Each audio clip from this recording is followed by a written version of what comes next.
welcome to ESR-REIT's first quarter Interim Business Update for 2021. I hope all of you are keeping healthy and safe. My name is Charlene and I am the Head of Capital Markets and Investor Relations. First, I would like to start by sharing some financial highlights. We have announced a DPU of 0.800 Singapore cents for the first quarter 2021. Our core DPU increased 14.8% year-on-year from 0.697 cents in the first quarter of 2020 to 0.800 cents this quarter. Our core DPU also recorded an 8% increase quarter-on-quarter from 0.71 Singapore cents last quarter. Gross revenue increased 4.4% year-on-year to 60.3 million, while net property income rose 7.6% year-on-year to 44.1 million. This higher net property income was mainly due to the absence of provision for COVID-19 rental rebates to tenants and lower property expenses. Distributable income was up 17.1% year-on-year and 8.3% quarter-on-quarter to 28.7 million for first quarter 2021, mainly attributed to higher net property income and lower borrowing. Rental collection for first quarter 2021 was 97.5% of total receivables, in line with pre-pandemic levels. Tenants have gradually resumed rental payments that were deferred under the COVID-19 Temporary Measures Act. Given that the COVID-19 situation in Singapore has largely stabilized with the progressive rollout of vaccinations, no rental rebates were actually provided to our tenants in the first quarter of 2021. Moving on to operations. We have maintained portfolio occupancy rate at 90.8%, consistently above JTC's average of 89.9%. Our portfolio has a weighted average lease expiry of 2.9 years and a well-spread lease expiry profile. As at 31st March 2021, 16.9% of the portfolio leases by rental income are expiring in full year 2021.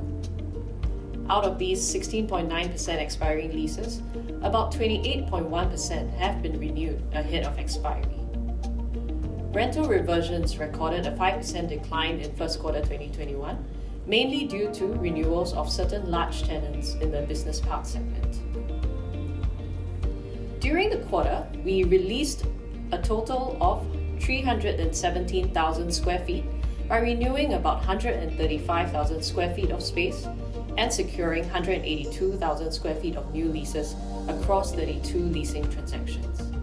As of 31st March 2021, our tenant retention rate was 87.0%. We have received more leasing interest from technology, media, e-commerce and pharmaceutical sectors.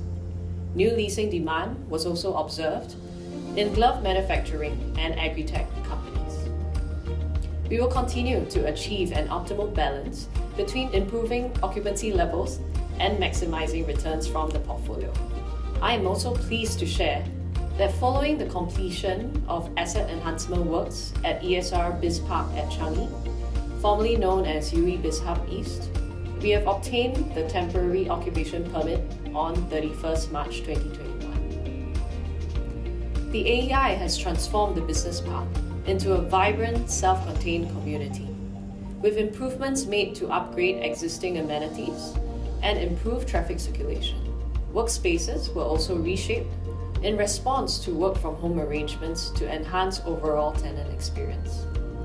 Following the AEI, UE BizHub East was rebranded as ESR BizPark at Changi to reinforce its position as ESR-REIT's flagship property. In terms of our capital structure, our portfolio remains 100% unencumbered with a gearing of 42.0%. Our all-in cost of debt has been further reduced to 3.52% per annum, with 88.1% of our borrowings on fixed interest rates over the next 2 years. Following the successful refinancing of all expiring debt due in full year 2021, our weighted average debt expiry is now 2.7 years. As at the 31st March 2021, We have undrawn committed credit facilities totaling 118 million. Overall, ESR-REIT is in a strong capital position with no more debt refinancing requirements in full year 2021. The pandemic has caused a delay in the completion of new industrial space to 2021 and 2022, which is likely to impact rents and prices in the coming quarters. With the additional supply due to the delayed completions, we expect rental pressure in the industrial market in the short to medium term as international trade conditions and economic recovery are dependent on the COVID-19 situation, as well as the progress of the global vaccination rollout. Despite the widespread impact of COVID-19, we have seen increased leasing momentum, strong rental collection, and ongoing initiatives to enhance our portfolio quality. Our core DPU has registered quarterly improvements since Singapore reopened its economy in the third quarter of 2020. We will continue to improve our asset portfolio via asset enhancements and redevelopments, taking into consideration industrialist requirements, expectations, and preferences to ensure that our portfolio remains future-ready. And with that, I end the update and thank you very much for watching.